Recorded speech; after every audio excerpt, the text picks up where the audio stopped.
You watch someone lift a bowl of another person's urine to their lips and drink it on purpose in the freezing dark of ancient Siberia. And here's the part that should bother you. This wasn't their backup plan. Alcohol wasn't sitting right there as an easier option they turned down. Ancient humans really did end up choosing urine over alcohol to get high, and not because they were desperate or ignorant or didn't know better, because where they lived, alcohol was never actually on the table. Stick around, and you'll see exactly why your ancestors' choice of high was never really a choice at all. It was decided by the ground they were standing on. Let's start with the obvious question. Why not just drink alcohol? Alcohol seems easier, less disgusting, less complicated. Here's the problem. Alcohol doesn't come from nothing. You need sugar or starch from fruit, grain, or honey, and you need it in surplus, more than you can eat, sitting around long enough to ferment. Archaeologists studying the origins of brewing have traced this requirement across dozens of ancient sites, and the pattern holds every time.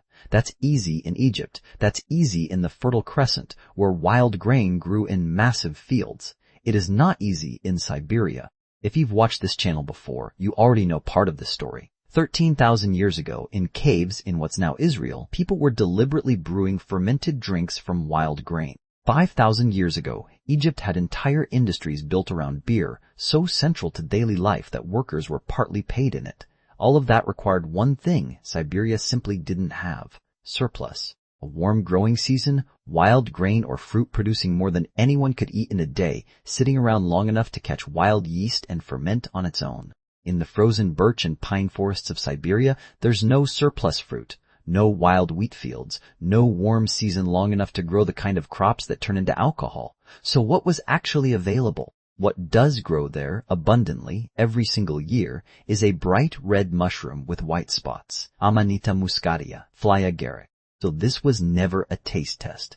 Nobody in Siberia sat down and picked urine over a cold beer. There was no beer. There was a poisonous, psychoactive mushroom growing right outside the tent, and there was nothing else. Think about that for a second. The high your ancestors chased wasn't a preference. It was whatever their specific patch of earth happened to grow. But that still leaves one problem. This mushroom is toxic if you eat it raw. So how did anyone figure out a way to use it without dying? Here's where it gets interesting. Somebody in Siberia figured out that if you eat it, your liver filters out some of the dangerous compounds, but the psychoactive ones pass straight through into your urine, still active, which means drinking someone else's urine after they ate the mushroom gets you high, with less risk than eating the mushroom yourself. One person takes the actual risk. Everyone else gets the reward. Ancient Siberia basically invented the group discount, just with a much worse delivery method. That detail alone explains why the fourth drive, the biological pull toward altering your own mind, doesn't look the same everywhere. It's the same drive, it just gets pointed at whatever's locally available. We actually have written proof this wasn't some vague oral legend. In 1730, a Swedish military officer named Philip Johann von Strahlenberg was taken prisoner during a war with Russia and spent over a decade in Siberian exile. During that time, he documented Siberian tribes using Fly Agaric exactly this way, urine included, and when he got home and published his account, it was one of the first times this practice was ever written down for a European audience. Nobody back home believed him either. Imagine being the guy who comes home from over a decade as a prisoner of war, and the story nobody wants to hear about is the mushroom urine.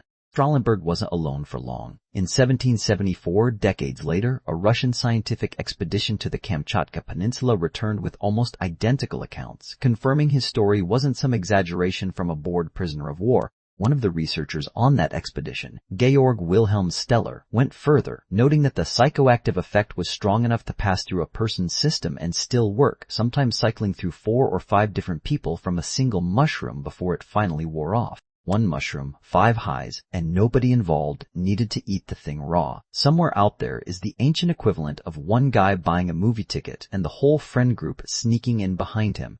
So why does this matter more than just being a gross historical detail? Because it flips the entire question upside down. We tend to assume ancient humans everywhere were working toward the same destination, alcohol, and some of them just took longer to get there or found a weirder detour. That's not what happened. Entirely separate paths formed based on nothing more than local geography. Warmer regions with fruit and grain surplus ended up on the alcohol path. Cold regions with abundant fungi and no surplus crops ended up on the mushroom path. Here's the part that should really bother you. If a group of Siberians had been dropped into Egypt and a group of Egyptians had been dropped into Siberia, the logic says the outcome flips completely. The Egyptians would have likely ended up drinking Fly Agaric urine, and the Siberians would have likely ended up brewing beer. Neither group was making a real choice. They were just adapting to what was already growing around them. Not a decision, a default setting. Swap the location, and you swap the entire tradition, the entire ritual, and everything anyone would ever write home about. And this wasn't a small, isolated habit. Ethnographers studying Siberian and circumpolar cultures in the 19th and 20th centuries found this practice across multiple distinct groups, hundreds of miles apart, all landing on the same urine filtering trick independently. Which tells you something. Once you're stuck with a toxic mushroom as your only option, filtering it through a body isn't some rare stroke of genius. It's just what happens when smart people keep hitting the same problem long enough. Now here's where this story gets genuinely strange. Reindeer live in exactly the same environment, and they've developed the exact same workaround. The animals track down Fly Agaric on their own, wobble around visibly intoxicated once they've eaten it, and the rest of the herd will go after their urine in the snow afterward, chasing the same high secondhand. Which raises an uncomfortable question.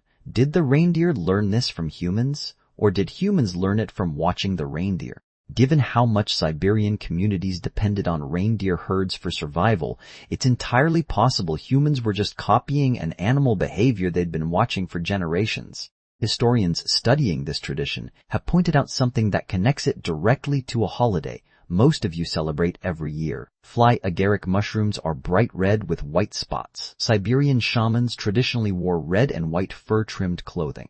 Because heavy snow often blocked the tent door in winter, shamans delivering the mushrooms to families sometimes entered through the smoke hole in the roof instead. And reindeer intoxicated on the same mushroom were described by early observers as appearing to leap, stumble, and move in ways that looked almost like flight. Red and white clothing. Entering through the roof because the door was snowed in. Flying reindeer. A gift delivered in the dead of winter. If that's starting to sound familiar, it should. Could all of that really just be coincidence? Several historians researching the origins of Santa Claus have pointed to exactly this tradition as a possible root of the modern myth, sometimes blended with parallel Germanic and Norse winter folklore along the way. Nobody is claiming this is definitively where Santa came from. Myths rarely have one clean origin, and this one likely absorbed pieces from several different traditions over centuries. But the specific details lining up this closely, the color, the roof entry, the flying reindeer, all rooted in a real documented practice from the exact same part of the world, is more than most origin stories for modern folklore ever get.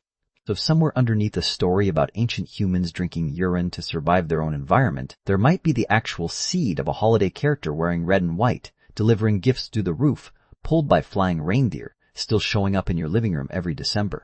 The practice itself didn't last, at least not openly. As Christianity and later Soviet policies spread through Siberia, traditional shamanic practices were actively discouraged, and this one in particular was an easy target, dismissed as primitive superstition by outsiders who never understood the actual ecological logic behind it, which is a little rich considering those sane outsiders were about to go home and drink fermented barley water and call it civilized. By the 20th century, it survived mostly in old written accounts, like Strahlenberg's, and in the oral memory of a shrinking number of communities. What didn't disappear was the shape it left behind, quietly folded into a Christmas story most people never think to question. Let's bring this all the way back to the actual question. Why urine over alcohol? Not because it was better, not because it was safer, because the ground underneath a specific group of humans 10,000 years ago only grew one option. Warmer regions got fermented fruit and grain, and eventually built entire civilizations around beer and wine. Colder regions got a poisonous red mushroom and built an entire tradition around filtering it through the human body, one that may still be hiding inside your Christmas decorations right now. Here's the full picture. Same biological drive, running in every human alive, everywhere on the planet. In warm river valleys, that drive turned into fermented grain and eventually entire beer economies. In freezing pine forests, the exact same drive turned into a poisonous mushroom, a body used as a filter, and a myth about a man in red and white delivering gifts through the roof. Different environment, different mushroom instead of different grape, different ritual, different myth left behind for us to still be talking about it right now.